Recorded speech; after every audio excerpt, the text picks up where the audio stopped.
Assalamualaikum warahmatullahi wabarakatuh.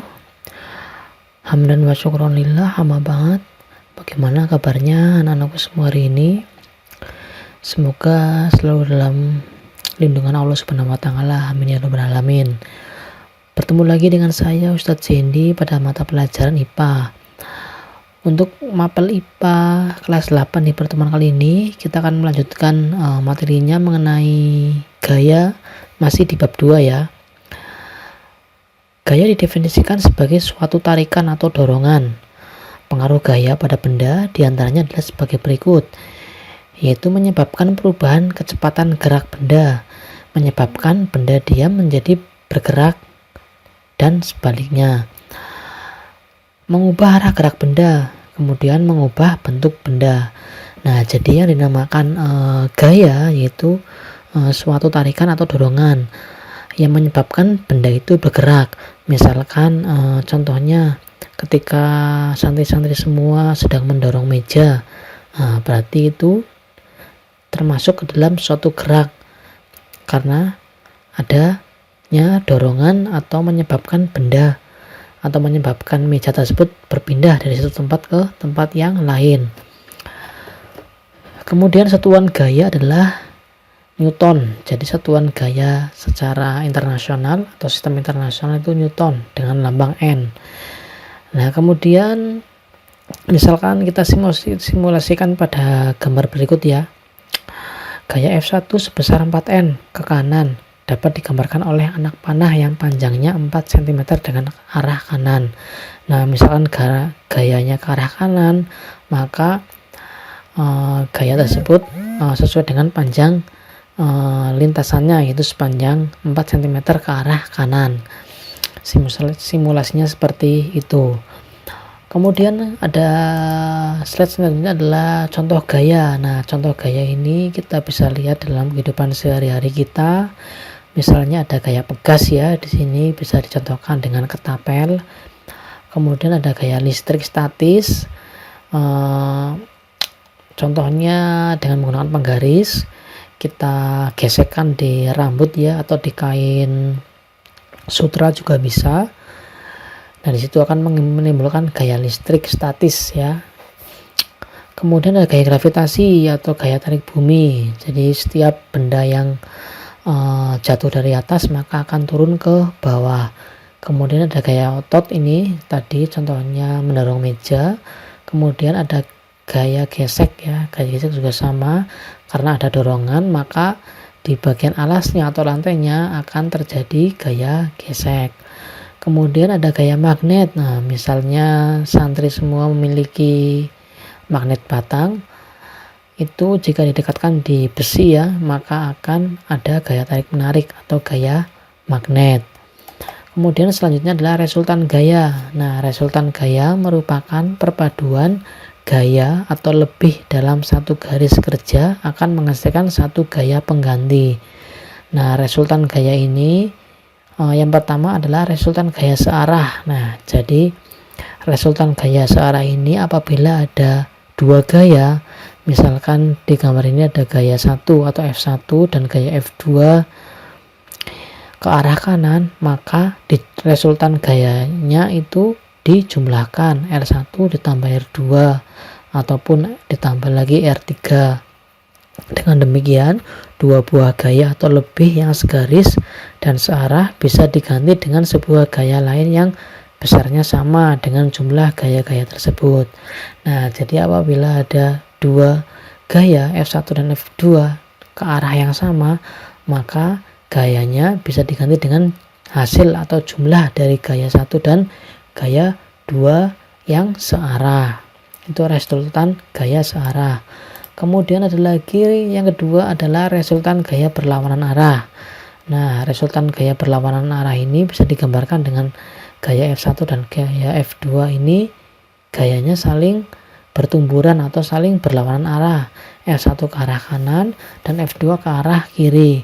Nah, persamaan pada gambar di atas dapat dituliskan sebagai berikut. Karena gayanya berlawanan arah, maka di resultan gayanya itu dikurangi. Jadi gaya yang pertama dikurangi dengan gaya yang kedua, atau F1 dikurangi dengan F2. Contoh soalnya seperti ini. Ada sebuah gaya yang masing-masing FA-nya adalah 10 Newton dan FB-nya adalah 30 Newton. Oh maaf, maksudnya FA-nya itu 100 Newton ya. Sedang bekerja dalam suatu benda yang arahnya ke kanan. Oke, jadi FA dan FB memiliki arah yang sama ke kanan. Berarti masuknya ke dalam rumus resultan gaya searah.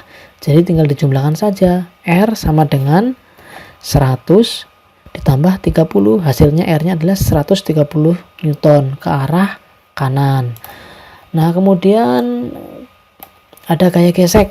Nah, gaya gesek adalah gaya yang timbul akibat kontak langsung antara dua permukaan benda. Arah gaya gesek berlawanan dengan kecenderungan arah gerak benda. Nah, kita bisa lihat simulasinya di sini. Ketika ada orang mendorong dengan arah gerak benda ke depan, otomatis arah geseknya berlawanan, yaitu ke arah belakang. Nah, besarnya gaya gesek ditentukan oleh kehalusan ataupun kekasaran permukaan benda yang bersentuhan. Jadi gaya kehalusan itu berpengaruh terhadap gaya gesek. Maka semakin halus atau semakin licin luas permukaannya, maka besarannya gaya geseknya akan semakin kecil. Nah, sedangkan jika gaya atau kekasaran permukaannya semakin kasar, maka gaya geseknya semakin besar. Kemudian adapun contoh gaya gesek. Nah, gaya gesek ini ada gaya gesek yang menguntungkan maupun ada gaya gesek yang merugikan. Nah, gaya gesek yang menguntungkan diantaranya gaya gesek pada rem sepeda motor maupun rem sepeda untuk memperlambat laju kendaraan. Kemudian ada gaya gesek pada alas sepatu terhadap jalan yang licin. Jika licin, orang dapat tergelincir. Jadi gaya gesek pada alas sepatu berfungsi agar ketika berjalan itu tidak tergelincir di permukaan yang licin. Kemudian contoh gaya gesek yang merugikan diantaranya gaya gesek antara udara dengan badan mobil dapat menghambat gerak mobil. Kemudian gaya gesek pada roda dan porosnya dapat mengakibatkan roda poros cepat aus ya atau cepat halus. Kemudian selanjutnya di dalam gaya itu ada massa dan berat benda. Massa merupakan ukuran banyaknya materi yang terkandung dalam suatu benda. Sedangkan berat merupakan gaya gravitasi bumi yang bekerja pada suatu benda. Jadi perbedaan antara massa dan berat itu ada pada gravitasi buminya ya. Kalau massa itu tidak dipengaruhi gravitasi bumi, sedangkan berat itu dipengaruhi oleh gravitasi bumi. Nah, satuan berat itu adalah Newton atau dilambangkan dengan N. Massa dapat diukur dengan neraca, sedangkan berat diukur dengan neraca pegas atau dinamometer. Kemudian perbandingan berat dan massa sebuah benda disebut dengan percepatan gravitasi. Nah, percepatan gravitasi di bumi itu rata-rata 9,8 Newton per kilogram, sedangkan percepatan gravitasi di bulan itu rata-ratanya 1,6 Newton per kilogram ya. Jadi lebih besar percepatan gravitasinya di bumi. Selanjutnya rumus antara perbandingan berat dengan massa ya. Rumusnya itu G sama dengan W per M. Nah, W itu berat benda, M itu massa benda, dan G adalah percepatan gravitasi. Langsung saja ke soalnya. Jika diketahui percepatan gravitasi 10 meter per second kuadrat, berapakah suatu benda yang massanya 120 kg? Nah, ini gampang ya, tinggal dikalikan saja antara massa dan gravitasi. Nah, W-nya sama dengan massa per 6 massa dikali gravitasi. Jadi 120 dikali 10 kg, hasilnya 1200 Newton. Nah, selanjutnya kita akan mengetahui mengenai hukum Newton. Nah, hukum Newton itu dibedakan menjadi 3 ya. Ada hukum Newton 1, hukum Newton 2, dan hukum Newton 3.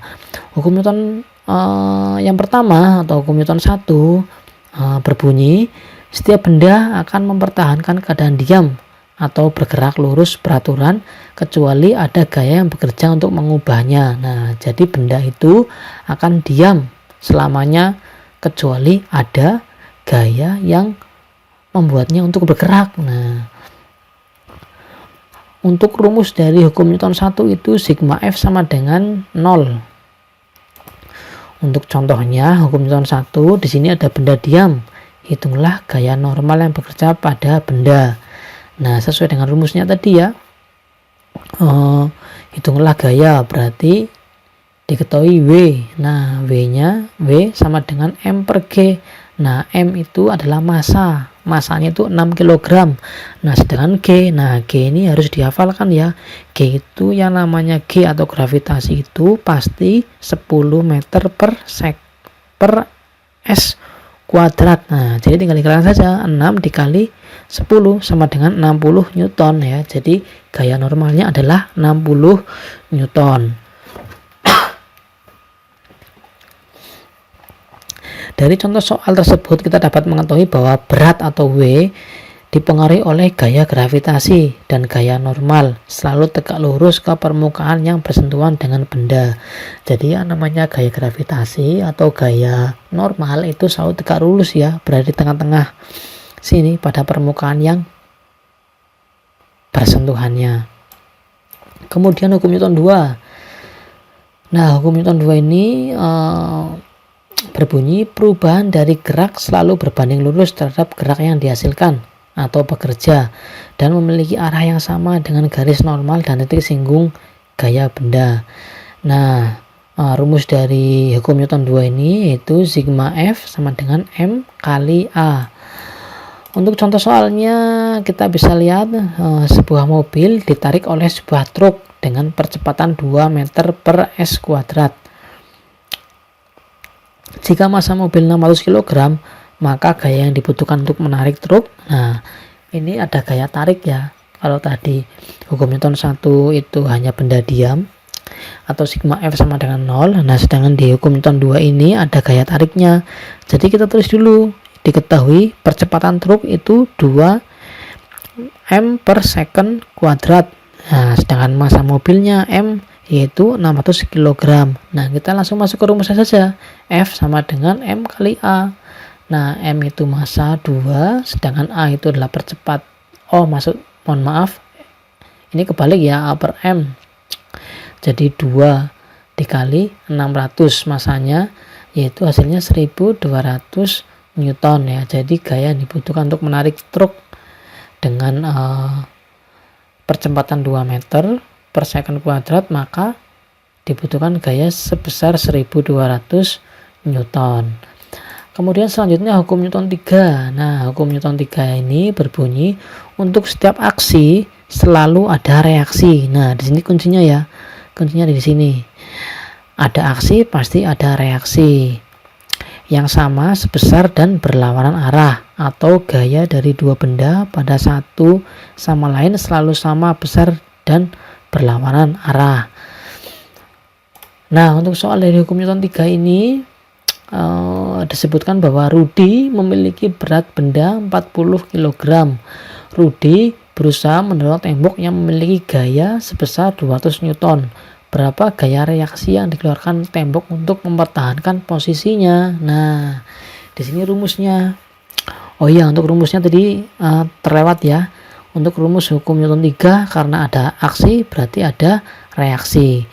Aksi itu sama dengan reaksi. Jadi jika aksinya positif, maka reaksinya tentu negatif. Nah, tadi di sini kita sudah lihat untuk aksinya atau gayanya itu sebesar 200. Nah, yang dibutuhkan gaya untuk mendorong tembok sebesar 200 Newton.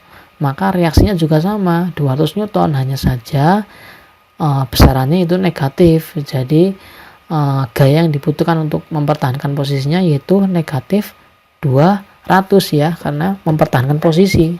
Misalkan kalau kita mendorong meja yang memiliki gaya sebesar 50 Newton misalkan, maka reaksinya atau gaya untuk mempertahankan posisi benda tersebut agar tidak bergerak otomatis min kan, biar hasilnya sama. Nah, jadi min 50. Nah, misalnya seperti itu ya.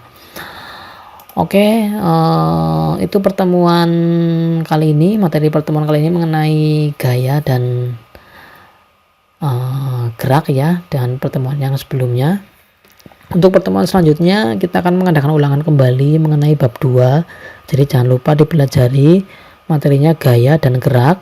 Gaya tadi ada gaya gesek, ada resultan gaya, ada hukum Newton 1, 2, dan 3. Kemudian di pertemuan sebelumnya kita juga sudah mempelajari mengenai gerak ya, apa itu gerak. Kemudian ada gerak lurus beraturan dan gerak lurus berubah beraturan. Contohnya apa saja dalam kehidupan sehari-hari mengenai gerak lurus beraturan dan gerak lurus berubah peraturan, nanti semuanya dipelajari. Insya Allah minggu depan kita akan ulangan pada tanggal 11 September 2020. Sebelum ulangan minggu depan nanti saya kirimkan kembali link untuk mendownload materinya seperti pertemuan-pertemuan sebelumnya. Untuk soalnya insya Allah nanti 15-20 nomor. Nanti santri-santriku semua monggo untuk dipersiapkan, jangan lupa dibaca materinya. Tidak perlu takut ya, karena soalnya insya Allah nanti mudah-mudah. Yang penting santri semua dipelajari, dan jangan lupa selalu utamakan kejujuran dalam menjawab soal. Begitu. Jika materinya atau penyampaian materi ini terlalu cepat, santri bisa mengulangi videonya dari awal, baru nanti bisa mengisi soal evaluasinya. Baiklah, pertemuan kali ini saya akhiri. Mohon maaf jika banyak kekurangan. Billahi taufiq wal hidayah. Wassalamualaikum warahmatullahi wabarakatuh.